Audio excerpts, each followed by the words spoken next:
3월에 시작된 봄이 이제 4월을 지나서 또 5월을 맞이하여서 더 크고 넓고 깊어지는 그런 봄을 맞이했습니다.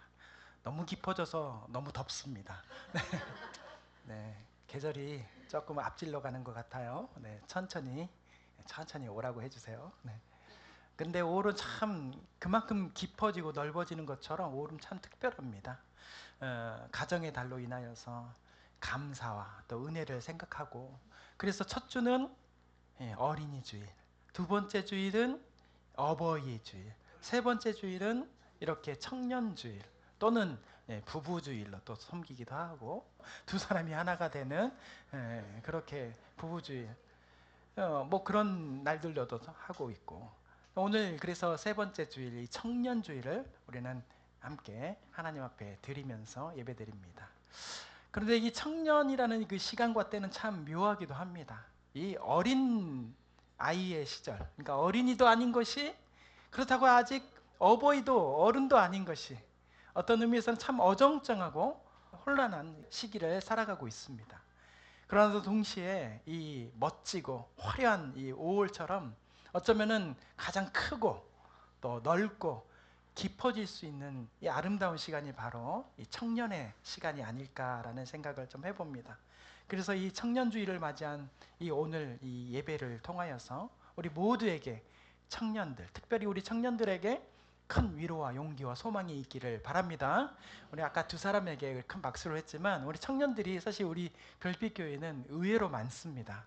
저를 비롯하여서 청년들이 참 많은데, 우리 청년들을 향하여서 큰 박수로 힘과 용기를 내라고. 사실 오늘 청년주일이라고 해서 청년의 말씀이다, 청년들이 들어야 될 말씀이다 라고 생각할 수도 있겠지만, 사실 이 청년의 말씀은 아직 어린 세대에게도, 또는 청년을 지난 이 장년 또는 노년을 보내고 있는 모든 사람에게도 동일하게 주시는 말씀이에요. 세상에서 흔히 이렇게 말하잖아요. 지금 이 순간이 나에게 가장 젊은 때이다, 시간이다. 지금이 가장 젊은 거예요. 또 젊음이 지났네요. 또 지금이 가장 젊은 거예요. 이렇게 지금이 가장 젊은 것이다 라고 말씀하시면서, 지금 바로 이 시간 예배가 하나님 앞에서 가장 새롭고 가장 젊을 때 드리는 예배인 줄 믿습니다. 그런 젊은 날들이 우리 가운데 펼쳐지기를 소망합니다. 시편 92편의 말씀에 보면은 바로 이런 말씀이 있습니다. 의인은 종려나무같이 번성하며 레바논의 백향목같이 성장하리로다. 그는 늙어도 여전히 결실하며 진액이 풍족하고 빛이 청청하니 라는 이 말씀에 시편 92편 말씀이 있는데, 여기에 의인은 이라는 말씀은 어린 나이든 청년이든 노년이든 하나님의 안에 있는 사람은 이라는 말씀이에요. 하나님과 함께하는 사람들은 어떻게 해요? 날마다 번성하고 또 성장한대요. 나는 성장하지 않아, 이제 나이가 다, 아니에요. 성장한다라고 말씀하십니다. 의인은 성장하고 세월이 지나고 나이가 들어도 은혜의 진액이 메마르지 않고 항상 생명력과 활력이 넘친다라는 말씀이에요. 어떤 사람이? 하나님과 함께하는 사람. 의인이니까 너무 멀린 사람인 것 같은데 그렇지 않아요. 하나님의 말씀 가운데 어떻게든 나아가려고 애쓰는 사람, 하나님과 동행하려고 어떻게 애를 쓰는 사람이 될 수만 있다면 우리 가운데서는 그렇게 활력과 생명력이 넘치는 젊음이 있다라고 하나님께서 우리 가운데 말씀해 주시는 것입니다. 우리 별빛교회 모든 세대들이 이러한 놀라운 은혜가 충만하기를 소망합니다. 언젠가 어떤 목사님께 이런 말씀을 좀 들은 적이 있어요. 참 인상 깊게 들어서 제가 오늘 함께 말씀을 나누려고 합니다. 예수님께서 말씀하신 큰 계명, 우리가 지난주에도 이 주 안에서라는 제목의 말씀을 통하여서 율법이 613가지가 있는데 613가지, 구약에서는 그것을 너무 사람들이 헷갈려 하니까 10개로 압축한 것이 10계명의 말씀이고, 이것마저도 헷갈려 하니까 예수님께서 이것을, 그 율법을 완성시킨 두 가지 큰 계명을 말씀해 주셨는데, 그것이 하나님 사랑과 이웃 사랑이다 라고 지난주에 맥을 이어서 함께 이렇게 말씀을 전해보는데, 그런데 이 하나님 사랑과 이웃 사랑을 이 영어 알파벳의 대문자로 딱 정확하게 표현한 대문자 한 글자가 있는데 그것이 바로 이 X자라는 거예요.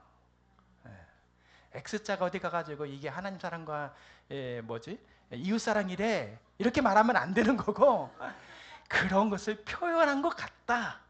알파벳 26개 단어 중에 이 X자가 이렇게 하나님 사랑과 이웃 사랑의 표현을 한 것 같다라는 말씀을 전한 것을 제가 드리면서 참 인상 깊었습니다. 이 대문자 X를 가만히 보면 한 지점의 중심을 가지고 위로 완전 위아래가 완전히 똑같은 모양을 가지고 균형을 가지고 이루고 있습니다. 조금이라도 한쪽이 길거나 짧아지면은 이건 정확한 대문자 X가 아닌 것이죠. 똑같이 위로든 아래든 똑같아야만이 이렇게 대문자 X가 되는 것입니다. X의 그 중심의 한 지점을 나라고 생각했을 때 위로 향한 하나님의 사랑과 아래를 향한 이웃 사랑이 어느 하나도 작아지거나 또는 기울어지지 않고 균형을 이루고서 살아가는 것, 이것이 바로 예수님께서 우리에게 말씀하신 의인이고 선한 삶이다라고 말씀해 주십니다. 2026년 올해 우리 별빛교회 이 표가 선한 능력으로라는 표가 주보에 이렇게 있어요.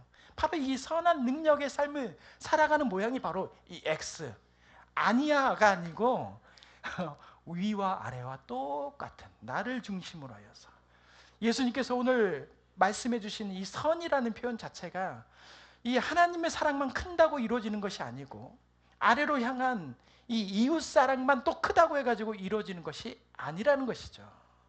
하나님께로부터 오시는 그런 온전한 하늘의 은혜가, 그 넓은 사랑이 충만히 나에게 집중적으로 임하고 나만이 아니고 각 사람 모두에게 임하는 모양인 거예요.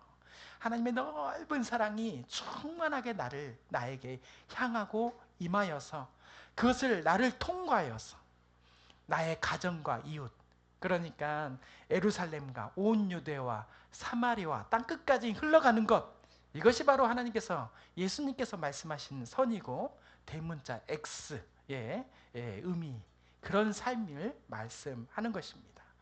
오늘 본문에는 흔히 우리가 말하는 부자 청년이라는 이야기가 나옵니다. 부자 청년.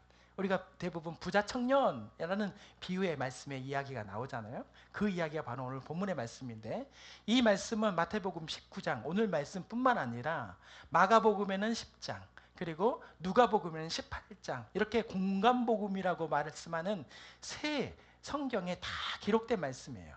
거기에 보면은 마태복음에는 재물이 많은 청년이라는 표현이 되어 있고요. 또 마가복음에는 예수님 앞에 달려와서 무릎 꿇은 사람이라고 표현이 되어 있고, 또 누가복음에는 그가 관리다라고 소개하고 있습니다. 어찌됐든 이 사람은 단순히 돈만 많은 것이 아니라 어떤 사람이었어요? 젊은 부자였다. 그리고 거기에 높은 지위가 있는 관리직이었으니까 이때 당시에 이스라엘 예루살렘에 이런 관리를 할 수 있는 여건의 사람이 많지가 않았어요. 식민지의 삶을 살았기 때문에. 그런데 이런 높은 지위를 살고 있었던 정말 특별한 사람이었다라고 얘기하는 거죠. 그리고 더욱 중요한 것은 율법으로 성실하게 살아온 사람이라고 소개하고 있습니다.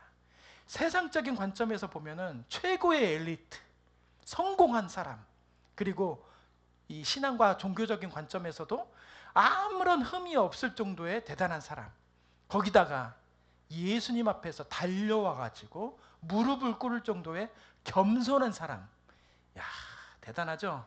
이런 사람이다라는 거예요. 대문자 X의 삶이다라고 보여주는 모습인 거죠. 얼마나 대단한지 여러분들도 그렇게 되고 싶죠? 네, 청년들도 되고 싶죠? 네, 청년 아닌 사람만 대답해요. 청년들은 아무런 대답하지 않아요. 왜냐하면 그만큼 갈망하는 거죠, 마음속에. 말해서 뭐해, 입만 아프다 야 뭐 이렇게. 그만큼 이 대단한 청년, 이 부자 청년이 그냥 청년이 아니에요. 엄청난 세상적으로, 상황적으로, 신앙적으로 대단한 청년을 말을 하는 겁니다. 그런데 제가 오늘 이 말씀을 쭉 묵상하면서 그 목사님의 대문자 X도 생각해 봤지만 이 부자 청년을 봤었을 때는 또 제가 제 머릿속에서 생각나는 알파벳이 하나 있었는데 그것이 바로 저는 부이다 하였습니다. 부이. 저건 또 뭐다냐라고 저건 또 무엇이냐. 부이. 저는 이 부자 청년을 X가 아니고 V다라고 말을 해줄 수가 있는 거예요. 모든 것을 자기 중심으로 모으는 삶, 승리의 빅토리만 꿈꾸면서 하늘의 은혜도 자기에게로만 모이고 땅의 모든 성공도 자기에게로만 모이는 사람, 그것이 바로 부자 청년의 모습, V의 모습이다라고 저는 그렇게 생각이 됩니다.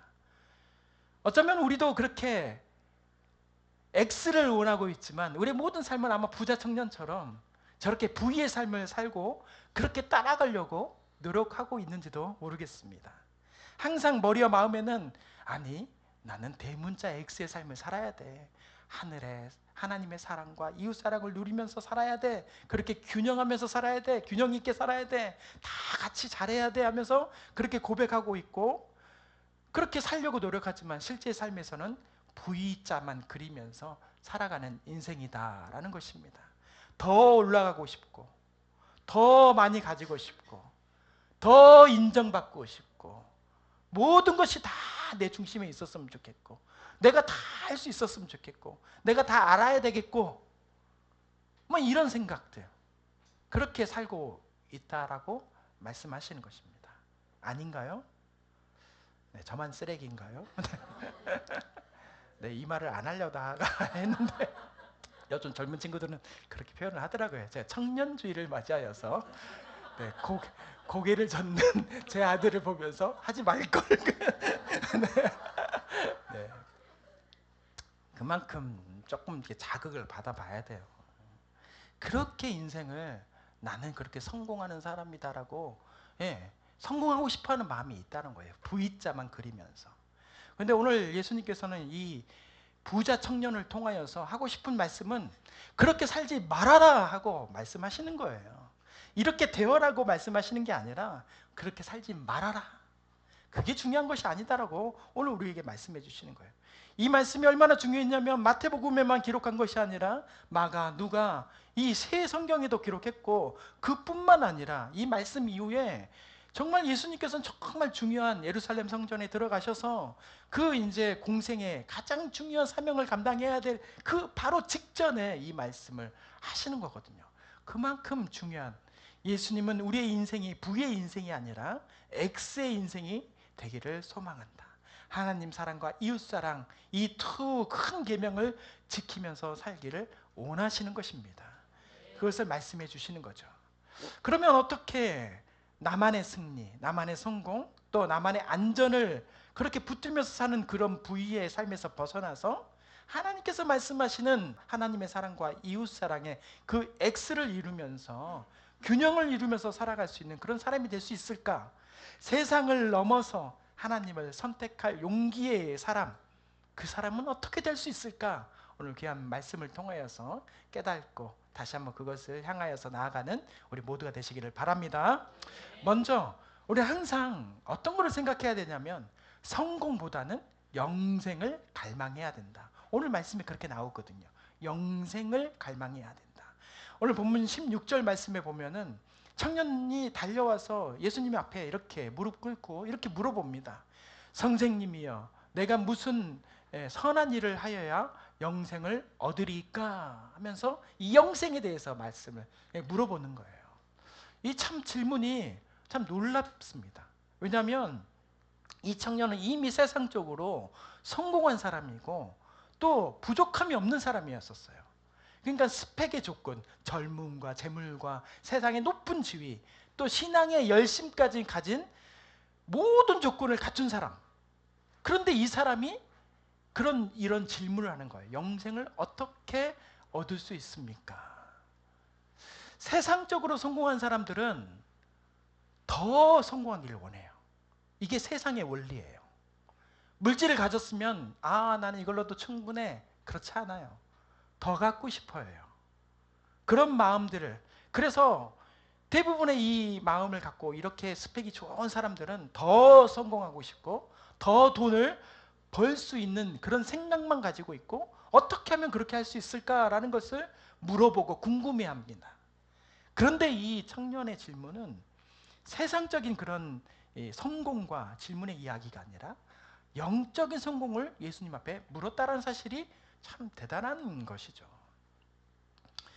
이 의미는 어떤 것이냐면 인간의 그 마음의 깊은 곳에서는 항상 이런 영적인 갈망이 있다라고 보여주는 것입니다. 내가 아무리 가졌더라도, 내가 이 모든 것을 가지고 있는 성공한 사람이어도 내 마음에는 늘 채워지지 않는 그 무언가가 있다라고 표현하는 말씀입니다. 전도서 3장 11절 말씀에 이런 말씀이 나와요.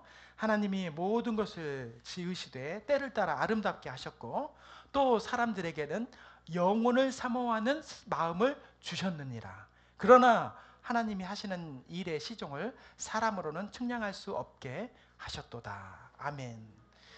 영혼을 사모하는 마음을 하나님께서 사람들에게 주셨다고 하셨습니다.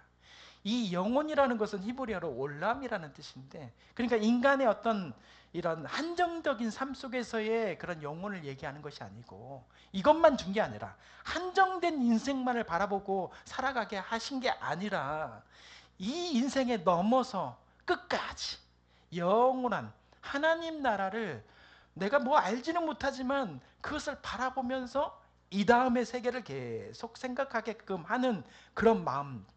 그래서 땅의 것으로만 충만하지 않고, 이것을 잘 몰라서 그러는데 나의 빈자리를 자꾸 땅의 것으로만 채우려고 하는 그런 것이 아니라 이 하늘의 것, 이 다음의 것으로 채우려고 하는 그런 영혼을 사모하는 마음을 주었다, 하나님께서 말씀해 주신 것입니다.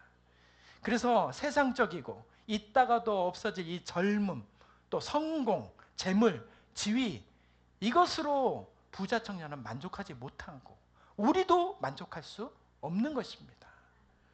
이 청년은 모든 것을 가졌음에도 예수님 앞에 무릎 꿇었다라는 것은 자기의 모습 가운데 정말 너무너무 공허하고 허망한 빈자리가 있습니다 라고 보여주는 말씀입니다. 오늘 우리 청년들 가장 듣고 싶은 말이, 많이 듣는 말이 뭐예요? 청년들이 좋을 때다. 그렇죠. 청년 시절이 너무너무 좋다. 그런데 또 잘해야 된다라는 말을 들을 거예요. 성공해야 된다라는 말을 분명히 들을 것입니다. 좋은 학교를 나와야지. 또 좋은 직장이 들어가야 되지. 또 안정된 수입이 있어야지 네가 살 수가 있어. 행복한 가정을 이루어야 돼. 행복한 가정을 이루려면 이런 것을 갖춰야 돼. 편안한 삶을 노년에 살아야 돼. 이것을 위하여 성공해야 돼. 이런 말을 계속 듣는 거예요. 근데 사실 이것이 나쁜 말은 아니죠. 성실하게 공부하고 최선을 다해서 일하고 책임 있게 살아가는 것은 정말 귀하고 아름다운 일입니다. 그래서 잠언 말씀에 게으름을 경계하고 성실을 강조하는 것처럼 잠언의 말씀에 그런 말씀이 나오는데, 이 땅에서의 삶 속에서 충실하게 살아가는 것은 하나님을 기쁘시게 하는, 하나님을 기쁘게 하는 일이기도 합니다. 그런데 문제는 무엇이냐? 성공이 인생의 주인이 돼서는 안 된다라는 것을 오늘 우리에게 말씀해 주시는 것입니다. 성공이 하나님보다 커질 때, 또 성공이 나의 정체성이 되고, 또 돈이 나의 전부가 되고, 사람들의 인정, 아 그래 네가 성공했네, 그런 말을 들은 것으로 인하여서 내가 행복을 막 누리고, 이것이 전부가 돼서는 안 된다는 거예요. 그렇게 됐을 때는 세상에 묶이는 사람이 되고, 나는 이미 충분했어도 또 공허하고 부족하고 불안함을 느끼게 된다는 것입니다. 부자 청년은 많은 것을 가졌지만 여전히 불안했습니다. 왜냐하면 모든 것이 사라질까 또 무너질까, 그런 것이 늘 불안했어요. 말씀에 그렇게 나옵니다. 그는 성공했지만 참 자유와 생명을 누리지 못했습니다. 자유롭지도 못했고 생명의 기쁨을 누리지 못했다는 것입니다. 그래서 부자 청년은 이제는 더 불안한 삶이 아니라 참 자유와 생명, 그런 행복을 누리는 대문자 X, 그런 삶을 살기를 원하면서 영생을 얻으려고 했습니다. 그런데 그것이 사실은 무엇인지를 정확하게 몰랐어요. 아는 것 같았지만 잘 모르는 것이 바로 부자 청년이고 바로 우리의 모습입니다. 아는 것 같은데 모르는 것. 그래서 선생님이여 내가 무슨 선한 일을 하여야 영생을 얻으리까 하면서 물어오는 청년에게 예수님께서는 이렇게 말씀해 주셨습니다. 17절 말씀에서 어찌하여 선한 일을 내게 묻느냐, 선한 이는 오직 한 분이시다 라고 말씀해 주십니다. 무엇이에요? 이 너의 질문이 잘못됐어 이런 얘기가 아니고, 부자 청년의 생각과 마음, 너도 잘 열심히 잘 살았지만 여기서 이거 하나만 바꾸면 돼 라고 말씀해 주시는 거예요. 그것이 뭐냐? 선이 무엇인지 네가 알고 있느냐, 그 선을 주관하시는 선이신 하나님을 알고 있느냐라고 물어보시는 거예요. 네가 진짜 하나님을 알고 있느냐? 네가 아는 것 같아도 너 그거 잘 모르는 것 같아.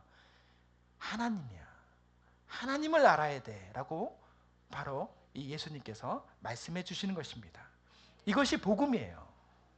복음이 다른 것이 아니라 나는 내 힘으로 할 수 있는 것 같고 또 이 모든 것이 나에게 주어지는 것 같은데, 그것이 나의 힘으로 나의 능력으로 주어지는 것이 아니라 하나님의 은혜로 나는 이렇게 살아가고 있고 나는 그 구원을 하나님의 은혜로 받을 수 있다라는 그 믿음이 바로 복음인 줄 믿습니다. 그래서 에베소서 2장 8절에서 9절 말씀에 보면 우리 다 같이 한번 읽어보겠습니다. 너희는 그 은혜에 의하여 믿음으로 말미암아 구원을 받았으니 이것은 너희에게 더 난 것이 아니요 하나님의 선물이라. 행위에서 난 것이 아니니 이는 누구든지 자랑하지 못하게 함이라. 아멘. 아무리 열심히 계명 말씀을 막 이렇게 지키려고 노력해도, 또 아무리 성실하게 신앙적인 의무를 이행을 했어도 다 했어도 그것이 생명을 주는 것이 아니다라는 거예요. 행위가 주는 것이 아니고 어떤 그런 결과물이 주는 것이 아닌 거예요. 돈이 많았고 재물이 많았고 권력이 있었고 관리가 되었고 뭐 어떻게 율법적인 행위가 있어서 그게 영생이 아니고, 오늘 말씀하신 이 영생, 생명이라는 것은 오직 선하신 하나님을 먼저 알 때, 또 그분을 통하여서 주는 선물이다라는 것을 깨달아 알 때 영생을 알 수 있는 것입니다. 그렇게 되시기를 바랍니다. 그러므로 우리 청년 때 가장 중요한 것은 내가 성공했는지, 또 내가 돈을 얼마나 가졌는지, 내가 얼마나 대단한 일을 하고 있는지가 중요한 것이 아니라, 뭐 청년뿐만 아니라 지금 우리의 모든 세대 가운데서 주시는 하나님 말씀이죠. 내가 하나님을 알고 있는지, 하나님께서 주시는 참 자유와 행복을 행복하게 누리고 있는지, 지금 가지고 있는 것 가운데서도 행복을 못 누리는데 더 큰 것을 줘봤자 누리지 못하는 거예요. 지금의 준 것을 누리면 되는 것입니다. 행복으로 누리시길 바랍니다. 이것이 주시는 하나님의 은혜인 것입니다. 나의 중심에 두려움과 슬픔이 아니라 기쁨과 즐거움이 있는지, 지금 준 것으로도 기뻐하고 있고 즐거워하고 있는지. 그런데 저를 비롯해서 우리 모두가 지금 있는 것은 부족해 라고 생각하면서 늘 그걸로 인하여서 슬퍼하고 괴로워하고 어디든 막 쫓아가가지고 무릎 꿇고 어떠한 것입니까? 막 자꾸 물어보는 거예요. 저도 그렇습니다. 이 말씀을 쓰면서 꼭 나네 하면서 썼어요. 이런 말씀이 우리 가운데 있기를 바랍니다. 세상은 끊임없이 우리에게 말합니다. 더 많이 가져야 된다. 더 높이 올라가야 된다. 그래서 그렇게 인정을 받아야 된다고. 또 멋지게 보여야 가치 있는 삶이 된다. 사람처럼 보인다. 그런데 하나님께서, 오늘 예수님께서 우리에게 주시는 것은 성공보다는 자유와 기쁨, 그것을 갈망해야 된다. 가져야 된다. 지금 네가 가지고 있는 것에 기뻐하고 그것을 누릴 수 있는 그런 행복, 세상이 말하는 승리보다는 하나님께서 주시는 생명의 그런 갈망할 수 있는 용기, 지금 그것이 우리에게 필요하다. 우리 예수님께서 말씀해 주시는 것입니다. 자, 두 번째로 우리는 항상 가지는 소유보다는 사랑을 선택해야 됩니다. 오늘 이 말씀에 대해서 예수님께서는 청년에게 이 영생을 어떻게 얻어야 됩니까? 라고 말하는 그런 청년에게 이런 계명을 지켜야 된다라고 말씀해 주신 말씀이 본문 18절과 19절 말씀에 나오는데, 살인하지 말라, 간음하지 말라, 도둑질하지 말라, 거짓 증언하지 말라, 내 부모를 공경하라. 그리고 내 이웃을 내 자신과 같이 사랑하라 라고 말씀해 주셨습니다. 이 말씀은 우리가 지난주에 부모를 공경하라는 말씀처럼 이 10계명의 5계명부터 9계명까지 있는 말씀이고, 거기에 레위기에 있는 말씀, 내 이웃을 내 자신과 같이 사랑하라고 이 말씀을 덧붙이면서 예수님께서 그 부자 청년에게 너 이런 것을 해야 돼 라고 계명에 대해서 말씀해 주신 것입니다. 그러자 곧바로 부자 청년은 바로 예수님의 말 끝나자마자 말씀을 이렇게 하는 거예요. 그 말씀이 20절 말씀에 나오는데, 저는 이 모든 것을 내가 지켰는데 아직도 내게 부족함이 무엇입니까? 20절 말씀이에요. 예수님 앞에 이렇게 자신 있게 말하는 거죠. 예수님이 이런 것을 너 지켜야 돼 라고 말을 하는데, 저는 다 지키고 있는데요, 저 부족함이 없는데요, 이렇게 말을 하는 거죠. 자, 거기에는 뭐 진짜 사실도 있고 또 아닌 것도 있어요. 무엇이냐면 이 사람은 정말 성실하게 살았어요. 열심히 살았습니다. 그런 재물과 젊은 나이에, 물론 그 시대와 상황 가운데 물려받은 것이 더 많겠죠. 본인이 더 그것을 갖출 수 있는 그런 조건이 어떻게 젊은 나이에 있을 수 있었겠어요? 그런 물려받았건 어쨌든 그런 높은 지위가 있었고, 그것으로만 평가한 것이 아니라 율법적으로도 이게 사실 쉽지 않거든요. 613가지를 지킨다는 것이 이게 쉬운 일입니까? 그런데 이 사람은 자기가 지켰다고 자신 있게 얘기를 하는 거예요. 제 613가지 다 지키고 있는데요. 또 거기다가 뭐냐면 나는 겸손하기까지 하다라는 것을 보여주는 거예요. 부자 청년이 바로 이런 거예요. 근데 내가 무엇이 부족합니까? 라고 말을 하는 거예요. 그런데 역으로 이 말씀을 보면 우리에게 이 질문이 참 중요합니다. 어쩌면은 예수님께 대항하듯이 내가 무엇이 부족합니까? 라는 질문일 수도 있지만, 이 질문을 다시 이렇게 보면은 자기의 부족함을 고백하는 모습이기도 하는 거죠. 내가 이렇게 가졌지만 나는 이렇게 부족한 사람입니다. 내가 아무리 웃고 있어도 잘 사는 것처럼 보여도, 또 믿음이 좋은 사람처럼 보여도 내 앞에 해결되지 않는 그 중심의 문제가 있다라는 것을 항상 알고 있고 깨달았기 때문에 이런 영적인 질문을 할 수가 있는 거거든요. 그것도 예수님 앞에서. 세상에 뭐 대제사장과 정말 대단한 랍비라는 사람들도, 선생님들이 있겠지만, 젊은 랍비인 이 예수님 앞에 자기가 모든 것을 갖춘 사람이 이를 꿇어 엎드려서 한다라는 것은 보통 일이 아니거든요. 자기의 부족함을 그만큼 어디에서든 해결받을 수가 없었기 때문에 예수님을 찾아온 것인 거죠. 오늘 이 말씀을 보면서 우리는 항상 주님 앞에 나는 부족합니다, 주님 나를 채워주세요, 목마른 사슴과 같은 그런 심령들이 우리 가운데 있기를 소망합니다.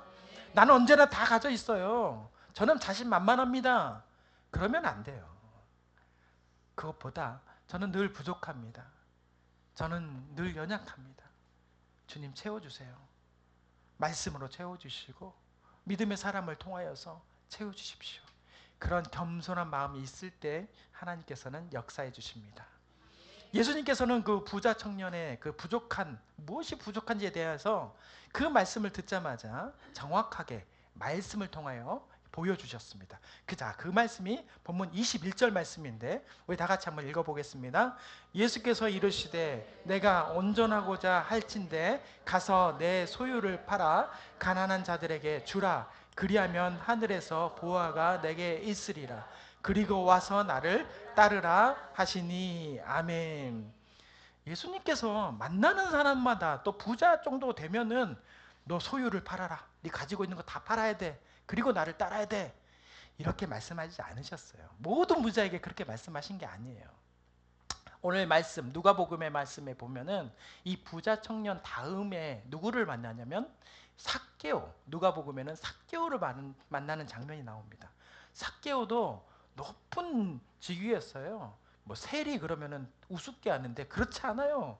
세리는 엄청난 높은 지위였습니다. 그리고 부자였습니다.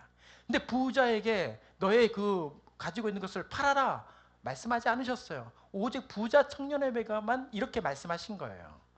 그런데 예수님을 만난 삭개오는 자신의 절반의 재물을 가난한 자들에게 나누어 주었고, 또 자기가 속여 뺏은 것이 있다면 제가 4배로 갚겠습니다. 그렇게 스스로 고백하면서 그 일을 정확하게 한 사람이에요. 어떤 사람이에요? 예수님을 만난 삭개오는. 이게 중요한 거죠. 예수님을 진정으로 만났기 때문에 자기 안에 주인이 바뀌었기 때문입니다. 주인이 바뀐 것이죠. 오늘 이 말씀, 이 21절 말씀은 너의 소유를 팔아라, 또 뭐 나를 따라라, 이 말씀의 정말 깊은 말씀은 부자 청년 속에 있는 마음의 주인이 너의 마음속에 누가 있는지를, 주인이 누군지를 정확하게 말씀해 주시는 말씀이었습니다. 부자 청년의 그 재물은 단순한 물질이 아니었어요. 그것은 안전이었고 자랑이었고 또 자기의 정체성이자 미래이자 주인이었습니다. 그래서 예수님께서는 가장 아픈 부분, 그것을 연약한 부분을 말씀으로 만져주신 거죠. 내가 참 자유를, 기쁨을 누리고 싶냐? 너 부족함이 있다고 하는데 너 뭐가 부족한 줄 아니? 너 영생이 뭔 줄은 아니? 하면서 너의 주인을 바꿔라. 바꿀 수 있느냐라고 물어보시는 말씀이 바로 21절 말씀인 거예요. 예수님께서 그렇게 말씀하십니다. 이 말씀은 부자 청년에게 말씀하시는 것만이 아니고 오늘 이 말씀을 듣는 우리 모두에게 주시는 말씀이에요. 너의 주인을 바꿔라. 유태광 목사, 너의 주인을 바꿔라. 이렇게 말씀해 주시는 거예요. 그 말씀의 은혜가 있기를 바랍니다. 이렇게 여러분들 마음 가운데 주인을 바꿔라. 하나님의, 예수님의 음성이십니다. 그런데 오해하지 말아야 될 것은 예수님께서 우리가 부자로 사는 것이 죄라고 말씀하시는 것이 아니에요. 성경에는 부자가 많습니다. 아브라함도 엄청난 부자였고요. 욥도 엄청난 부자였습니다. 또 신약 성경에 오면 아리마대 요셉이라는 예수님의 마지막 십자가의 길을, 예수님의 시신을 했던 자기의 그런 무덤까지 내어놓는 이 엄청난 부자였어요. 다 그렇게 부자였습니다. 그래서 디모데전서 6장 10절 말씀에 이렇게 말씀해 주십니다. 돈을 사랑함이 일만 악의 뿌리가 되나니. 디모데 말씀, 이 말씀이 무슨 말씀이에요? 돈 자체가 악이 아니다라는 말씀이에요. 여기에 무슨 말씀? 돈을 사랑함이. 이 사랑함이. 무엇을 사랑하냐? 무엇이 주인이냐라고 말씀해 주시는 거예요. 돈이 마음의 중심이자 또 주인인 것이 그게 문제다라고 말합니다. 생각할 때마다 돈 생각하고 있고 생각할 때마다 나는 이걸 가져야 되겠는데, 그러면 우린 절대 가진 것으로 기뻐할 수가 없습니다. 그것을 향하여서 열심히 일해야 되는 것도 정말 중요하죠. 그런데 그것이 나의 중심이 되고 그의 모든 기쁨과 감사에 막 모든 것이 막 돼버리면 안 되는 것이죠. 있다가도 없고 없다가도 있는 것이 바로 물질인 줄 믿습니다. 진짜 문제는 돈이 있느냐 없느냐가 아니라 나의 주인이 돈이냐 성공이냐 아니면 예수님이냐, 이게 문제인 거예요. 네 안에 누가 있느냐, 예수님이 있느냐 없느냐, 이 말씀입니다. 그래서 마태복음 6장 24절의 말씀에도 예수님께서 이렇게 말씀하십니다. 같이 한번 읽어보겠습니다. 한 사람이 두 주인을 섬기지 못할 것이니 너희가 하나님과 재물을 겸하여 섬기지 못하느니라. 아멘. 우리 예수님께서 말씀하신 말씀이에요. 부자 청년은 모든 계명을 지켰다고 말했지만 예수님은 그의 삶에 진정한 사랑이 빠져 있음을 보셨습니다. 그는 살인하진 않았어요. 또 도둑질하지 않았고 거짓 증언하지 않았고 부모를 잘 공경했을 수도 있습니다. 그런데 그 마지막 레위기 말씀을 붙인 말씀, 내 이웃을 내 자신과 같이 사랑하라, 이 말씀대로 사랑이 없었다는 거예요. 사랑이. 어떻게 하냐고요? 예수님께서 부자 청년에게 너의 것을 나눠줘라, 그리고 나를 따르라, 너의 주인을 바꿔라 라고 말씀하셨는데 부자 청년은 너무 힘든 거예요. 포기할 수가 없었어요. 22절 말씀이 우리의 마음을 아프게 합니다. 어쩌면은 우리의 모습을 그대로 보여주는 말씀 같아요. 같이 읽겠습니다. 그 청년이 재물이 마음으로 그 말씀을 듣고 근심하며 가니라. 아멘. 근심하며 가니라. 이것을 마태, 마가, 누가복음에는 뭐라고 표현이 됐냐면 먼저 뭐부터 시작했냐면 심히부터 시작해요. 심히. 그 다음에 슬픈 기색으로 또 근심하며 예수님을 떠나갔다. 이게 말씀이에요. 우리의 모습이에요. 성공이 주인이 되고 돈이 주인이 된 인생을 그 후로 살았다 라는 말씀이에요. 부자 청년의 결론이에요. 이것이 바로 V와 X의 삶의 차이점입니다. 돈 앞에서 심히 근심하고 슬픈 기색으로 그렇게 예수님을 떠나고 살았던 V의 인생이 부자 청년. 그러나 우리를 향해서 주시는 말씀은 X, 나를 중심으로 하나님의 사랑과 이웃 사랑을 균형 있게 살아가는 그런 사람을 살아라. 우리에게, 청년들에게, 우리에게 말씀해 주시는 것입니다. 우리는 이 모습을 보면서 아유, 나에게는 그런 게 없어. 나는 열심히 말씀도 듣고 열심히 하고 있거든. 아이고. 그런데 우리는 말씀을 듣고 예배를 드리고 기도하고 봉사하지만 이 말씀을 잘 우리 말씀을 들여다보면 제 모습이 보여요. 우리의 모습이 보입니다. 근심하며 가니라, 이 말씀의 모습을 딱 보면서 우리의 모습이 거울처럼 딱 비춰집니다. 이게 바로 하나님의 조명하심이거든요. 우리의 마음을 딱 비춰주시는 거예요. 진짜 네 속이 무엇인지. 저는 이 말씀을 통하여서 저도 저의 근심을 보게 되었고 예수님을 그 순간 떠나가고 있구나 라는 것을 알게 되었습니다. 여러분들 마음속에서도 그런 근심과 떠나감이 사라지기를 소망합니다. 주님만 바라보고 내 시간도 나만을 위하여서, 내 재물도 나만을 위하여서, 내 은사도 나만을 위하여서, 나의 행복도 기쁨도 다 나만을 위해서 살아가는 것은 근심하면서 따라가는 거예요. 주님께서 그렇게 하지 말아라 말씀해 주신 것입니다. 우리는 부자 청년처럼 심히 슬픈 기색으로 근심하며 살아갈 수밖에 없다라고, 그렇게 살아가고 있다라고 주님께서 지적하시면서 말씀해 주시는 것입니다. 그래서 청년들을 향하여서 저는 이렇게 말씀해 주고 싶습니다. 우리 청년들, 너무 이 젊음들이 귀하고 또 그 시간이 너무너무 소중하고 아름답습니다. 또 여러분들의 향한, 하나님을 향한 꿈도 너무너무 귀합니다. 그런데 그 꿈과 시간과 젊음을 하나님 앞에 나가기를 소망합니다. 자기의 성공, 또 자기의 열심, 자기의 노력, 최선을 다해야 되는 것도 있겠지만 이것의 주인은 누구시냐? 하나님이시다. 나의 젊음도 하나님이시고, 병원에 가보면 금방 알아요. 병원에 들어가 보면, 저도 얼마 전에 중환자실 들어갔는데, 중환자실은 노년 80세, 90세만 들어가 있는 게 아니에요. 링겔 꽂고 나오는 사람은 20대, 10대도 있어요. 중환자실에 누워있고 아무런 못하는 사람들 중에 그런 젊음의 사람들도 있다는 것입니다. 이 젊음도 하나님 것인 줄 믿습니다. 여러분의 모든 꿈과 소망은 다 하나님께 있습니다. 그래서 젊은 날에 하나님을 향하는 두 팔 벌리는 인생이 되어야 될 줄 믿습니다. 또 세상을 향하여서 사랑하는 마음도 있어야 돼요. 모든 것을 끊어낼 수 있는 그런 마음의 넉넉함이 우리 젊은 친구들에게 있어야 될 줄 믿습니다. 자, 그러면 우리 작년, 저 빼고 작년 노년들을 살아가시는 여러분들을 향하여서, 여러분의 인생도 나는 이제 청년이 아니니까 다 끝났으니까 이제 할 것이 없어 라고 생각하면 안 되는 거예요. 하나님 나라에서는 시간이 빠르고 늦고 젊고가 아니에요. 모두가 다 하나님 앞에서는 젊은이입니다.